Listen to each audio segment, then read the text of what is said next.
હાય, તમે ક્યારેક ખિસકોલીને દૂધ પીતા જોઈ છે? એ પણ એની મા પાસે નહીં, આપણી પાસે. જેમ આપણે નાના છોકરાઓને ટોટી વડે પાવીએ એ રીતે. હાય, વેલકમ ટુ માય ચેનલ. આ ખિસકોલીના બચ્ચા છે અને એની મા એમને છોડીને જતી રહી હતી. જો કે એ બહાર હતા, મતલબ કૂતરા કે કોઈ ન એને લઈ જાય એટલા માટે એને અમે ઘરમાં લઈ ગયા હતા.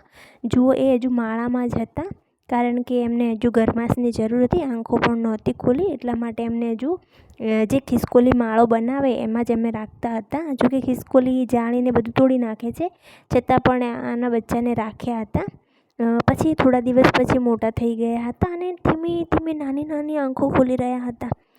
તમે જુઓ, તમે ક્યારે ખિસકોલીના હાથમાં પકડી છે કે નહીં? તમે મને કહેજો.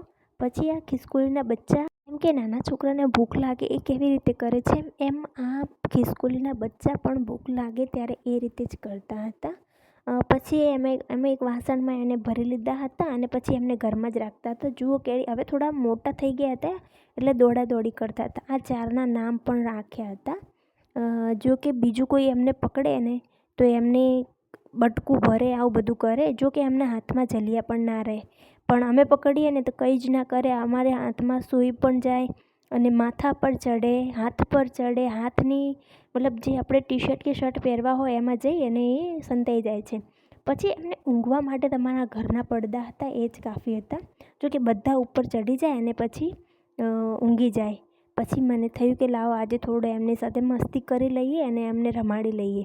ત્યારે એ મેં ત્રણોને હાથમાં લીધા હતા ને એક તો એવો નટખટ હતો કે દોડાદોડી કરવા લાગ્યો હતો. જુઓ કેવી રીતે રમી રહ્યા છે.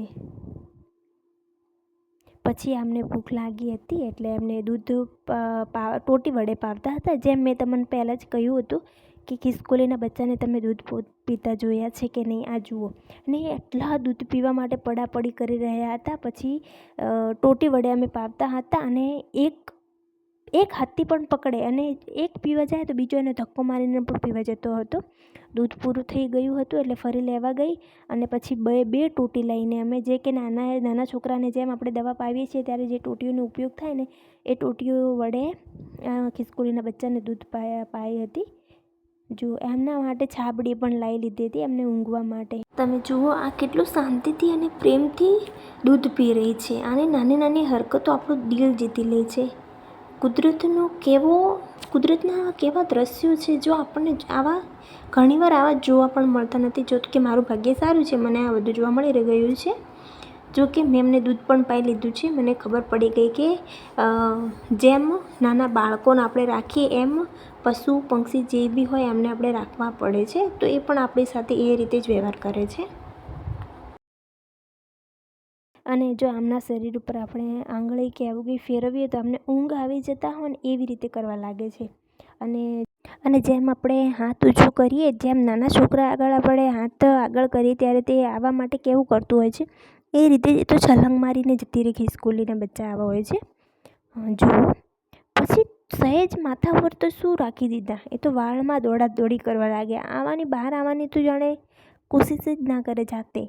જુઓ તમે, જો આપણે એમના સાથે સંબંધ સારો રાખીએ તો ડર્યા વગર આપણા હાથ પર, માથા પર, આપણા ઘરમાં, આપણી જોડે બધે જ રમે છે. જુઓ આ કેવી રીતે નટખટ હતી, એ પોતાની મસ્તીમાં હતી.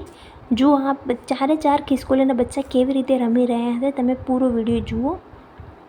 તમારા ઘરમાં પણ આવી રીતે ખિસકોલીના બચ્ચા હોય છે કે નહીં? મને તો લાગે છે ખિસકોલી આવતી નથી, પણ જો કે આ બચ્ચા નાના હતા ત્યારે જ અમને રાખ્યા હતા એટલા માટે આવું રીતે રમે છે. તમે જુઓ, જો કે ચકલી હોય કે કોઈ બી પશુ પક્ષી હોય તે પણ આપણી સાથે એવો જ વ્યવહાર કરે છે.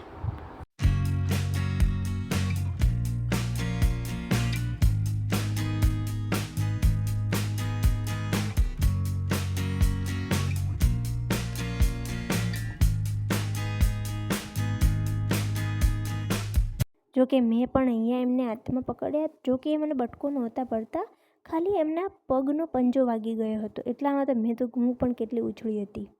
જુઓ આ બીજો તો કેવો હાથ ઉપર ચડવાની કોશિશ કરે.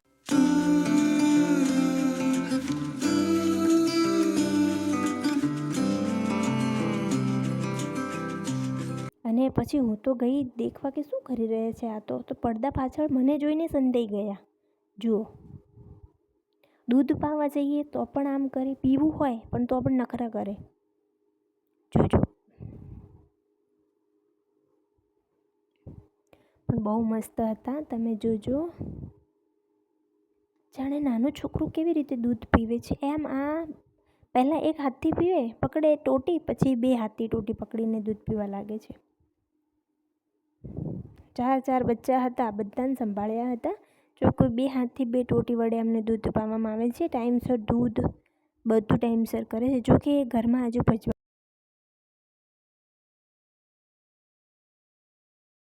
પછી થોડી વાર થઈ ગઈ, પછી હું બહાર જઈને બેઠી. જો કે હું મારા મામાના ઘરે ગઈ હતી. વેકેશન છે તો થોડી ફરી પણ લેવાનું હોય, થોડું ખેતરનું કામ કરવાનું હોય. પછી બહાર જઈને બેઠી તો મગફળી લાવી અને મગફળી બાફી અને અમે લોકો બધા ખાતા હતા. ત્યાં અમારી બધી માસીની છોકરીઓ બધી ત્યાં આવી અને એન્જોય કરવા લાગ્યા હતા. એક તો માસીની છોકરી એટલી સંતાઈ ગઈ હતી કે ના, મારે તારા વિડીયોમાં નથી આવવું. જુઓ કેવા નાટક કરતી હતી, જુઓ જો. ખાઈને મગફળીના ફોતરાને બધા નાખી દીધા હતા. આ અમારી ગૌ માતા, જે મેં આગળ પણ આનો વિડીયો મૂક્યો હતો. આ અમારી ગોપી, જુઓ કેવું ખંજવાળ આવે છે, એટલે કેવું કરે છે. પછી હું ફરી ગઈ ખિસકોલીના બચ્ચા પાસે, કારણ કે શું કરી રહ્યા હતા એ જોવા માટે. પણ એ તો પડદા ઉપર જ લટકી ગયા હતા અને ત્યાં જઈને પણ ઊંઘે. જુઓ, જાણે હિંચકા.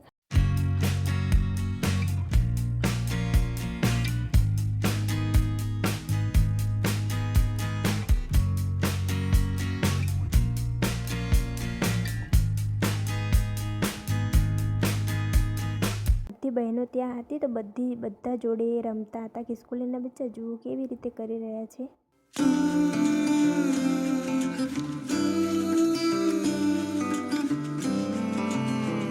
હવે આમને પોતાના ઘરમાં તો રહેવું નથી અને આખા ઘરમાં દોડાદોડી કરી મૂકી છે.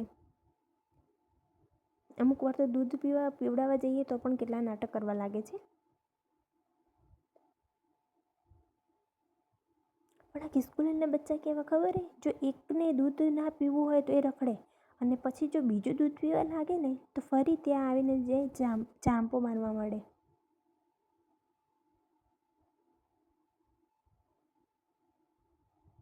જુઓ તમે કેવી પડાપડી કરી રહ્યા હતા.